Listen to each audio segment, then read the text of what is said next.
Hey guys, what's up? It's me, Jules, here with Scott for What Culture Gaming, Hello. and we just want to talk to you today about the Dark Souls Remaster. Now, we've had a fair few hours to play with this and just basically see what the big changes that Bandai Namco have made to the fantastically dark, depressing, and brutal series. Now, I've been playing it on the PS4, you've also been playing it on the PS4, and we're going to answer the big question. Is the Dark Souls Remaster worth it? Well, it's actually not as simple an answer as you might first think, because it's, as we were talking about before, it is a 5-star game, but that doesn't necessarily mean that it is a 5-star remaster. New. So, I mean, what is your experience with Dark Souls? Like, you're a huge fan of Oh the god, series, yeah. I mean, it kind of goes without saying that we've lived on Dark Souls Yeah. since it came out. It's one of those big deals, and Dark Souls reframed the industry as far as action games go and all that kind of thing. But that's the thing. That's the question to be addressed: is like how much have FromSoftware gone back to the drawing board, and how much have they touched up? And if we look to something like I don't know, Ratchet and Clank or the Crash remakes, you know, how much have they gone back to the guts of it the and upcoming rebuilt it? Spyro one. Yeah, totally. And it's like you look at those games and you can tell that they're demonstrably different. Like they've been rebuilt. Maybe they're in a new engine if it's Ratchet and Clank, or maybe they're just like texturally over the top. They've been remade. The thing with Dark Souls is that when it got announced, it was like, oh my god, it's the Dark Souls remaster, and everyone, I think a lot of the community, and maybe us to some degree, thought that it was going to be another one of those games. It's going to be rebuilt from the ground up. I thought that it was going to be a mechanical skeleton that was going to be built on with tons of new textures and things like that. And to their credit, they have done a graphical upgrade to this. I played this first on the Xbox 360, and then later on I played the Prepare to Die edition on PC, and so therefore I've got the mixture of both worlds. I mean, I've got the 15 frames per second that it would hit usually on the 360, and I got the tons of mods, love support that was done from the community. So unfortunately, between point A and point B is where the remaster sits. So that, and unfortunately, I would say that if you have played the Prepare to Die edition on the PC, you might come away from this feeling a little disappointed. That thing you said about the community, the amount of work the community's put in, if you've got the DS Fix patch, which is the big graphical overhaul, that's pretty much what this looks like. Yes. Which is, if that's one of the big things that was the biggest disappointing blows to the overall community, the fan base, was wanting this to be this demonstrable step up, and it just isn't. And it's not to take away from Souls as a game at all, but it is worth saying that this is not at all a Ratchet and Clank, a Crash Bandicoot. This is very much a port, and you need to dissect the difference between remaster and remake. That's the thing. It comes down to a point of marketing and wording. Like, I have no qualms in recommending this game. No, like if somebody came up to me and said, "Should I try this game?"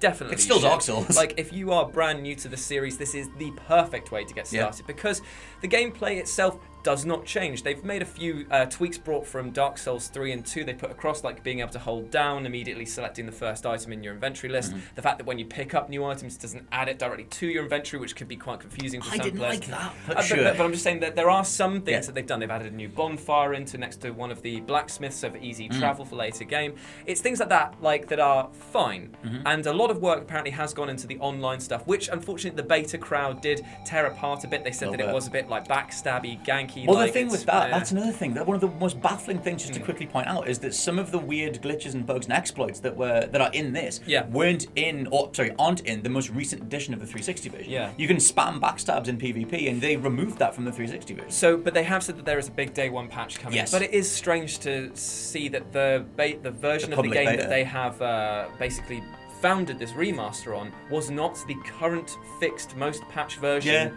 of the game. That seems to be a bit strange to me that they've done this. However, we will talk briefly about the positives. Yes. The game runs at 60 frames per second. It looks very, very nice. Dark Souls was never an attractive game to begin with. So this is it's gloomy, it's dark, it's dirty, but there's that's a lot of nice lighting effects. The lighting effects have been quite nice.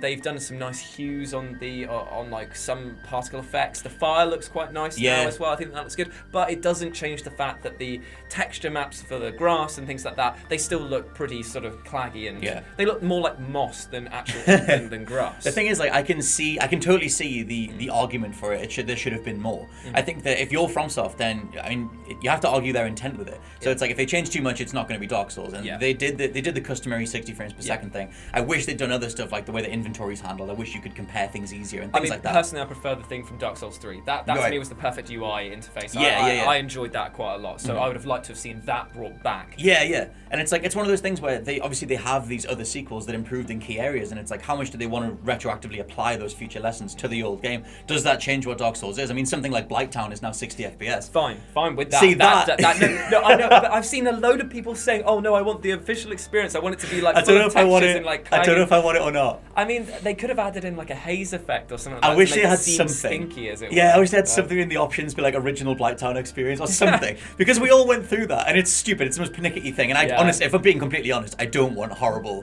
3 frames a second Blighttown. But things like that, where they went back and they've changed like very key aspects of what Dark Souls is, I think they very much have done the right thing. Yeah. And this is the Dark Souls experience. If people are leaping in, they're still going to get Dark Souls, but albeit like a slightly touched up version of it. But it is worth pointing out that this is not a Ratchet and Clank. It's not a full-on rebuild like what Crash was. But you got to. But could it be? You know. The thing is, that a lot of the community, from I don't know why, but it got into the mix that this was going to be sort of like the Scholar of the First Sin, where basically you were going to have replaced enemies, things, items were going to be moved around and things like that to keep the experience fresh. But we have to remember that this was never set out to be a fresh experience. It was set out to be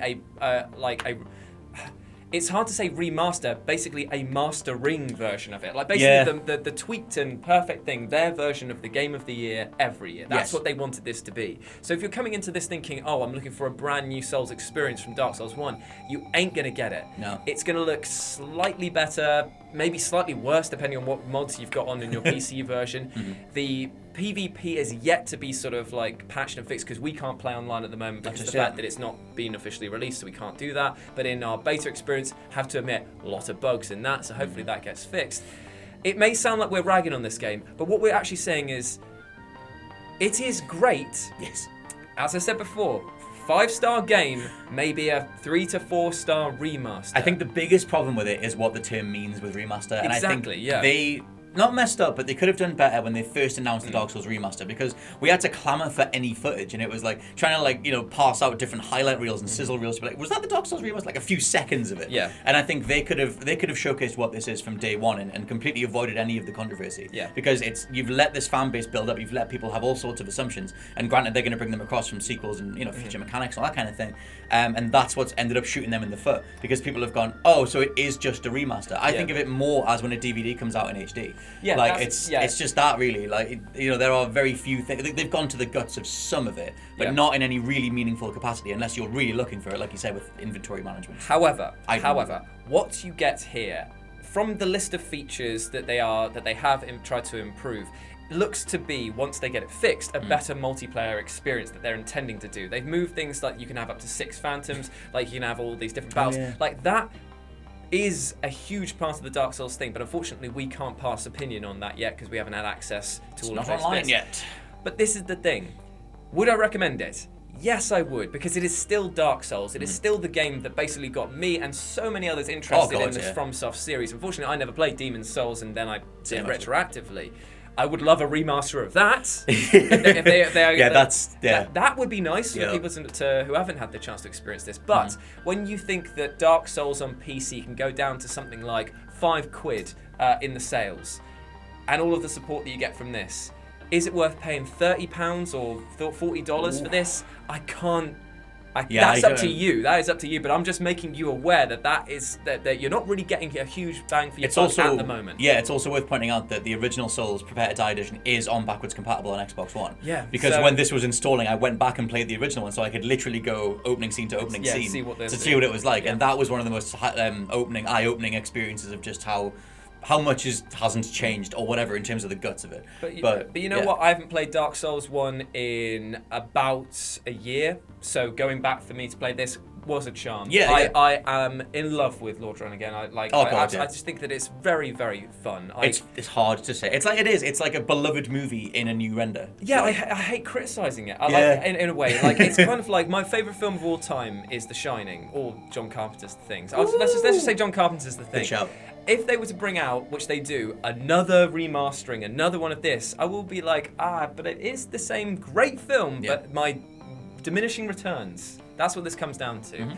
But there we go. That is the Dark Souls remaster. Our first impressions and thoughts on this. Again, we're not ragging on the game because the game itself is still absolutely outstanding. It really is. It's just what you get might not be what you expect. Anyway, let us know if you're going to pick this up regardless, and if you play the beta, what your experiences of it were. As always, I've been Jules. I've been Scott. You've been awesome, and we'll speak to you soon. Goodbye. Bye.